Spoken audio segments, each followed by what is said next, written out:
wouldn't know about the Gayatri necessarily. You might have known about it. But they use the indoctrination that tell their children about it. And they start chanting that Gayatri. See? So the first word in Gayatri is Om. We said Om is not Allah. Allah has no equals, no partners, none of that stuff. But Om means the original primeval word of Brahman. Brahman is another name for the Most High. Okay? So we have Om. The next word is Bur. Bur means that Allah pervades and transcends the 5 material elements from which this body is made. The 5 material elements: earth, water, fire, air, ether. Earth, water, fire, air, ether. Allah is bigger than the biggest and smaller than the smallest. Let me show you how it's done. Look, Allah can be so small because it's absolute pure awareness, pure intelligence, pure intelligence. So Allah pervades and transcends the space between subatomic particles. Same time, Allah is watching the coming and going of the universe. So we say Allah is not just great. Some folks on TV say, well, they said Allahu Akbar, that means God is great. No, it doesn't. Allahu Akbar means Allah is the greatest. Biggest of the biggest and smallest of the small simultaneously. SubhanAllah. And now remember, now you can use in the name now, as long as we know we're talking omnipresent, eternal, omnipresent, omniscient, omnipotent. You think that's Jesus and you can qualify it with those qualifications? It's well and good. Chant the name Jesus. Okay? As long as you know what it means. Now. If you say it means some guy, some man, we say, well, where is he now? Well, he's going back to go local Vrindavan. Right. I haven't seen that. But Allah is always here. I mean, Allah is here right now. And the more we clean up, the more we're conscious of it. It's like right here, I'm not going to stand up here and be a hypocrite amongst you all. And I know Allah is the very foundation of you. How am I going to stand before Allah when I'm in the mirror at 3 o'clock in the morning? So you sure you know that was a hypocritical nonsense you were talking yourself trying to impress those people like you're so enlightened. Yeah. So you got, that's Om Buvaha. Buvaha. That means that Allah, and I'm using, for those of you who might listen to this later on, I'm using the word Allah because most of us in here use the word Allah, the Supreme Being. Okay? That's not the only name for Supreme Being. God is just another name for Supreme Being. But some of us want God to be the topmost word. Is that wrong or right? It's just a name for Supreme Being. That's all. Name for Supreme Being. So Buva means Allah is the power that animates this body. And all bodies throughout this universe. Power of Allah. That's Buva. The next word in Gayatri is Swaha. Swaha means that Allah pervades and transcends heaven. Transcends heaven. Beyond heaven. Who is the Lord of heaven? Who? Okay. So that's Swaha. The next word is Tut. That's the first line we just wanted, the whole word about Swaha. Tut. Next line, second line, Tut Sabitu Varin Yum. Tut Sabitu Varin Yum. The brother just looking at him, this can't get all this. I don't know much. I don't know about nothing. I know that nothing is the absence of something. That's about it. But look here. So we got Tut. Tut means that Allah is within and beyond this and that. Come on. Allah is the indivisible, undifferentiated, supreme, absolute. Allahu Akbar. Allahu Akbar. That's Tut. Next word is Sabatur. Sabatur. Sabatur means that Allah is the source of the power of the sun. We don't worship the sun. When the sun's angry because we choose to worship its source, then so be it. We want to be right with Allah. We're going to give a doggone to the sunshine get mad with us. We're going to be right with Allah. I mean. Sabatur. Okay? Barin Yam. The next word, this second line, third word. Barin Yam means that Allah is the only one fit for worship. None else is fit for worship. None else is fit for worship. None else is fit for praise. Exactly. So when you're someone praising some manifestation of Allah's minute energy, you say, all praise is due to Allah. And Allah alone. I mean, Barin Yam. Next word is Bargo, this third line. Bargo. It says Allah is the radiance, spiritual effulgence, the light which bestows wisdom, the removal of sins and ignorance, the source of all glory. Allah. Bargo. Next word. Devasha. Devasha means divine reality. Allah's divine reality. Come on. All this other stuff out here is temporary. And we say to be temporary, that means it has no endurance. And in strict meaning of existence, this stuff doesn't really exist. Stuff doesn't really exist. It comes and goes. It has no endurance. To be endure means it has no cessation. It doesn't stop existing. So we can safely say, Allah is the only reality. Everything else is illusion. What do we say, brother? La ilaha illallah. Okay. So that's Berlin, Bargo, Devasha. Dimahi. Last word, third line. Dimahi means that we meditate. Dimahi. Dimahi. Yeah. And the last line, Dio. Dio means intellect or intelligence.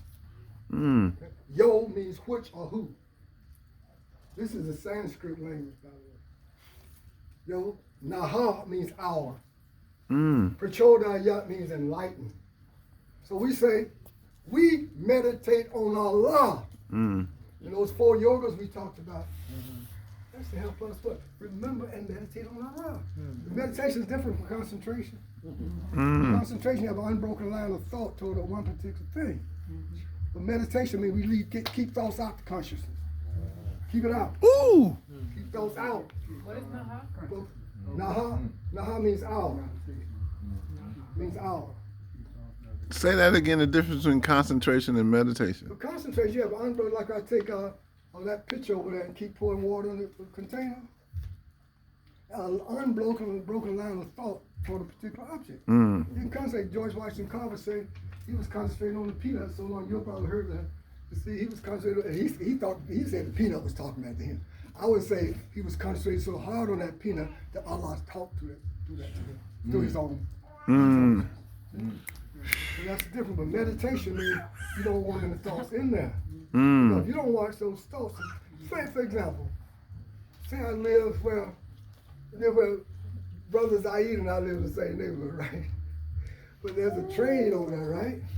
So if say you're meditating in the morning or whenever you're meditating, the morning is definitely better because it's quiet. All the jacks have jumped back in the boxes by that. They're just coming in. But I would say it's just the opposite. See, when they're coming in from the joints like we would do it back in the day. Yeah. We getting up. We just the opposite now. All the Jackson jumped back in the box. They just got here from the bar, right? Yeah. In the street. We get it. Think it's cool, you know, eat breakfast at 5 o'clock in the morning, be in the morning. It's cool. So, but anyway, but so you see that train, you hear the train, but that's called insight meditation. Someone might have heard of that, right? Insight meditation. That's when you meditate on anything in sight, any noise in sight. So rather than being distracted by that noise, you look at that noise, but you don't let your thoughts go out to it. Observation. Hear and don't hear. Like I was in the nursing home some years ago, and this lady had been a friend of my mother. They've been friends since they were in grammar school, right? So she was right there with my mother since the day my mother passed on. Like a second mother to me, really. So I used to go to the nursing home almost every day, every night after I got off work, sit with her. And we used to talk about this kind of stuff, right? She's a very, very intelligent person. But what happened is that there was a little old lady in the bed next to her. This is in a nursing home. And the lady wanted to die. She was ready to go. She said, I'm tired, I want to go. But her children or relatives didn't want her to go, so they put tube all in her stomach, that force feeding and all that kind of stuff. So one night I was sitting in there, because I sit in the wheelchair next to the bed, right? I was sitting there talking about this friend. She was about 98 then. And so I was talking that kind of, similar to the kind of talk we're having here. And this old lady had never said anything. She was always just that quiet. I found out through listening around the hospital that she really wanted to go. But a relative didn't want to get on her. So she just lied that quiet. A little later, she just lied that quiet. So I was talking this talk to her one time about being detached in the world but not of the world, seeing things and not seeing them, hearing things and not hearing them. Like if I'm listening, if I'm trying to meditate, but here comes a train or truck or something, I don't let that distract me. I meditate on the sound, that noise.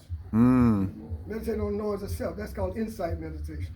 There's another name for it in the Sanskrit. I can't think of it right now. But anyway, so you see it and don't see it, hear it and don't see it. You don't you don't track that kind of thought in there, because those thoughts will come in. They have relatives. I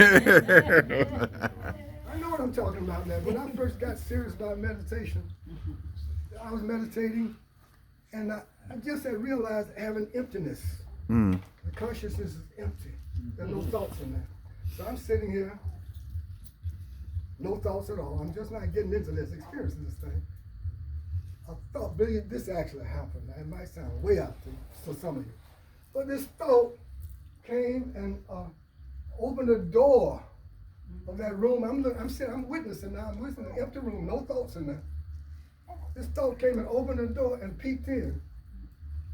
And then leaned back out the door and looked like it waved up the hole. I'm sitting there watching.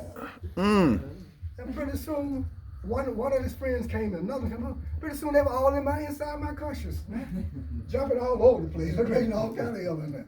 So I'm saying what we do, we nip it in the bud. As soon as they peek in the door, set it out. Use that mantra.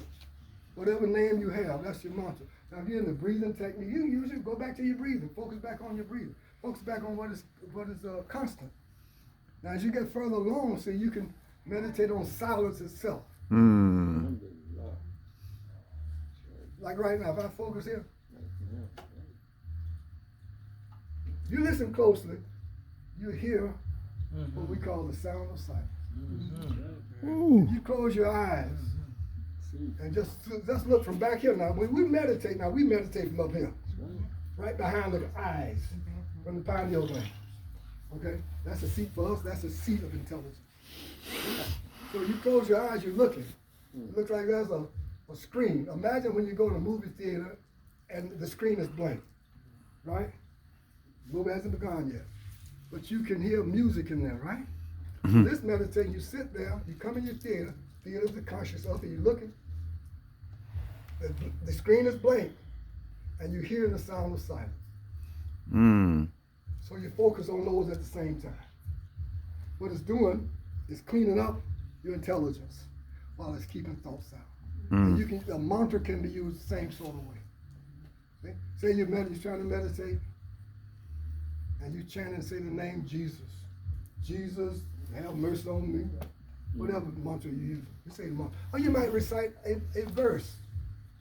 See? I had a friend of mine who passed on now. And this brother told me just before he passed on, we were standing outside looking at the grass and the trees. It was on a Wednesday. He told me, he said, I'm seeing love everywhere. He said it was coming all out the grass, all out the trees. Right? Yes. Yes, sir. That was on a Wednesday. The brother passed. I came back to work on Monday. They said the brother dropped the body on that Friday. Kicked it. I'm seeing love everywhere. In his 30s. That's a very high state. Wow. That's a very high state. But you know what his mantra was, brother? See, hear the train, hear it and don't hear. don't have any thoughts to run out after that train. I wonder where the train, is it going to Atlanta? Pretty soon you got all kinds. I knew someone lived in Atlanta. Martin Luther King lived in Atlanta. He probably. You know, all down in the King Center. Pretty soon your meditation is gone. There was a story. I don't want to talk too much, but there's a story That's about a James fact. Barrett. You ever heard of James Barrett, brother? You ever heard of James Barrett? Mm-mm. The old name for India was called Bharat. Yeah. Okay, well, Bharat was living in a village, and he got sick of people with all that nonsense carrying on. And he wanted to meditate, he wanted to be back spiritual, right? So he said, I'm going to the forest. And this time, in real civilized places, the forest even safe. They'll cut trees, pick up stuff off the forest floor if you need some privacy.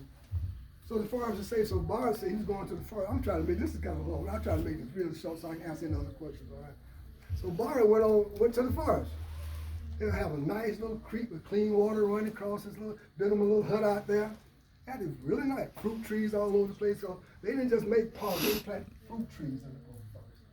So they had plenty to eat, everything was going swell. One day he was sitting out there in this nice little idyllic location, meditating. And he heard something like a baby crying. See, where's that coming from? He looked up, and up the creek there was a baby deer had fallen in the doggone creek. Mm. What Bart did, Bart went out, saved the deer, baby deer, and he raised the deer. I'm trying to make the story a little fast now. But anyway, he raised the deer, and a deer, in fact, over in this area, especially by the river, deer's all out there. They're real tall. I mean, a deer, I've seen them in my yard, right? I don't know they were that tall, right? But look here. So Bart raised the deer. He was running around the forest, playing with the deer. Time has passed now. Bart used to meditate, right? Now Bart has a friend, this deer, they're playing and running. So one day, they came across this, ravine? Mm-hmm. It was about maybe 10 feet across, and 5 or 10 feet wide, and about 20 or 30 feet deep. Bart out there playing in the forest with the deer, running around, and the deer jumped across this ravine. Bart, he was in the conscience of a deer. He's thinking, I'm a deer. Oh, no. He tries to jump across it too. Shoot, right now. Crushed the law. Bart, What? some of us believe in reincarnation, all right? Okay. And our ancient ancestors believed in it too. Right. Believe me, please. Right. And when we were small, when I was small, we thought about it too. But sometimes you saw that spider, that's we talked about it. Did y'all ever talk about that? Yeah. But we were kids and we used to play with the bugs and the devils. We used to take the keeper, which name was that known in ancient Kemet. Did y'all ever play with? We call it a June bug over here. A June bug. That's keeper. Ancient Kemet. Just play with them. The dung beetle. Yeah, it's called the dung beetle. Yeah, because there's a whole story around that too. But anyway, Bart, next time Bart came on the scene, Bart said, I'm not gonna, well, that's a little bit ahead of the story. But Bart came back, when he took his next birth, he came back as a deer. Oh, Lord. Because his intelligence was fixed on the deer. See? So if you got someone who's passing on in the hospital, one of the best things you can do is try to help them remember Allah. Mm. Give them some prayers to help them remember Allah. Because we say that whatever you're most fixed on at the time of death, Mm-hmm. you're going to attract that kind of birth. Mm-hmm. So you want to try to fix your consciousness, your intelligence on the Supreme. So I've been blessed enough to help other folks I knew were passing on. Try to help them remember Allah. I mean. Try to help them remember Allah. Okay? So Bart came back the next time as a deer. So this time even the forest was saved.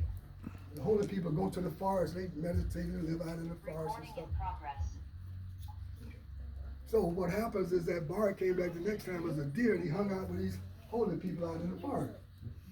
So, What? yeah, so, you know, animals, you see animals standing around, Allah's in that animal. Yeah. There's nowhere where Allah is not. Facts. I mean. Yeah. So he came back as a deer the next time, so he's standing around listening with these holy people in the jungle. Right? When he passed on his next time, he took birth as a holy man. Oh, my. He left home immediately, about 13 or 14, gone. So in India, This is an amazing story. in India we have what we call them naked sadhus, right?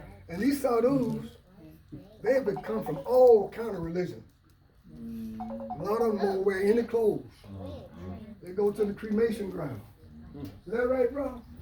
Go to the cremation ground and get the ashes. Smear the ashes all over the body. Agori Babas. Oh yeah, they really way out of that thing. Yeah. But they say it keep you warm in the winter, keep your body warm in the winter and cool in the summer.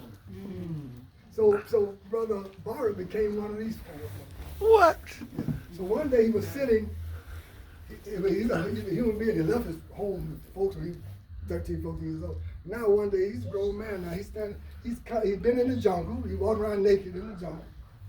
He come out this jungle one day and he was sitting on a flat rock, just sitting there. Oh no. On this flat rock. No. Just sitting there being. He wasn't trying to do anything, he was just being. And there was a little road path in front of him, right on the edge of the forest. And so just a king was being carried on this palanquin. Had 4 people on the palanquin, carrying the palanquin up the path, going back to the castle. So Bharat was just sitting there, and they got kind of close to Bharat, and one of the guys carrying the palanquin, 4 people carrying the palanquin, right? One of them twisted his ankle. And he had to put the palanquin down.